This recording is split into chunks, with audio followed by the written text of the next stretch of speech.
Hello, I'm Mitchell Kaplan, and I want to welcome all of you to the 2020 edition of the Miami Book Fair. And as all of you know by now, this is the first time in our 36-year history that the book fair has gone virtual. And as a co-founder, I want to thank everyone at Miami-Dade College for all of the effort that they put in to making this fair the success that it is. And I also want to thank them for the years and years of dedication to bringing this gift of the book fair to the Miami community.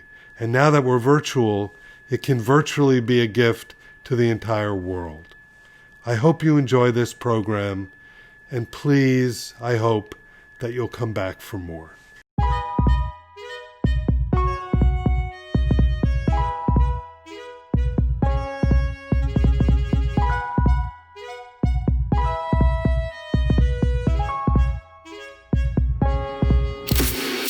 I'm Ray Ellman. I'm the founding editor-in-chief of Inspicio Arts Publication Platform.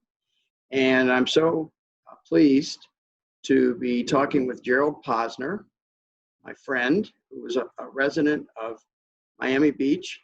And he's the best-selling author of 13 books, including Case Closed, Lee Harvey Oswald and the Assassination of JFK in 1993, Killing the Dream, James Earl Ray and the Assassination of Martin Luther King Jr.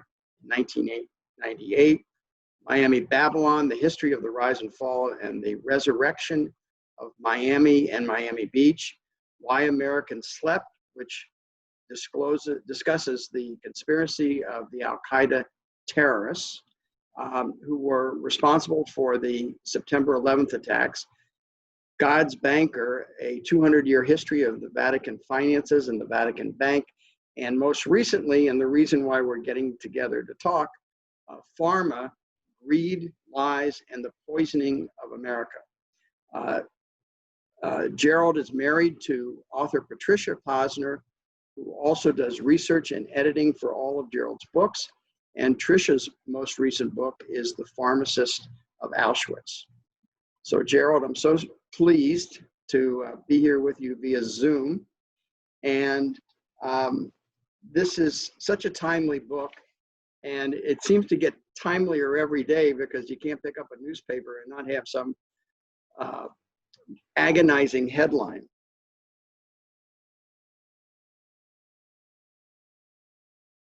You've presented at the Miami Book Fair before, and you've presented at Books and Books. And do you remember how many or which of your books you've presented in the past that the audience might be familiar with from that? Yeah. I mean, I have presented now 5 books over time at the Miami Book Fair. Although in the cases of Why America Slept and Secrets of the Kingdom, they were books when I was still living in New York with Trisha. And when we moved to Miami Beach, the first book was Miami Babylon that we presented at a great event on Lincoln Road at Books and Books when it was still there. It had a takeover design within reach, the adjoining store for the size of the crowd. And then since then, Trisha and I have done joint presentations at Books and Books in Coral Gables. She's presented her book on Pharmacists of Auschwitz, and I presented the book on God's Bankers. We've both been at the Miami Book Fair for those in person and seen that fair grow by leaps and bounds from its original days back 15 years ago when we first started to do it. So it's been great to see the significance of the Miami Book Fair, not just as a lifeline for those of us who write for a living, but for readers and those in the community. It brings everybody together. So it's a bit strange, Ray, even though you are a good friend and I'm very happy to do this with you, it's odd to have the book fair virtual this year. You know, we're all sort of tired. Here we are, November coming up of virtual events, but it's better than nothing. And so that's all we have this year for the book fair.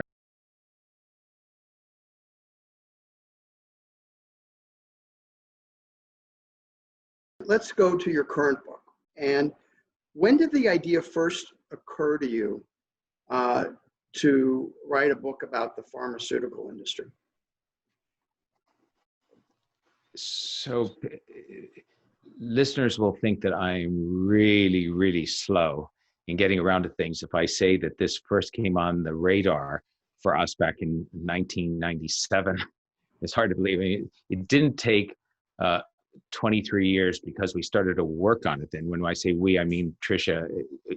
She has her books and I have mine, but we work on each one together. So we sort of have to want to do a project. But I had been having these conversations with a great investigative reporter who worked for the Saturday Evening Post, a legendary guy, Jim Phelan.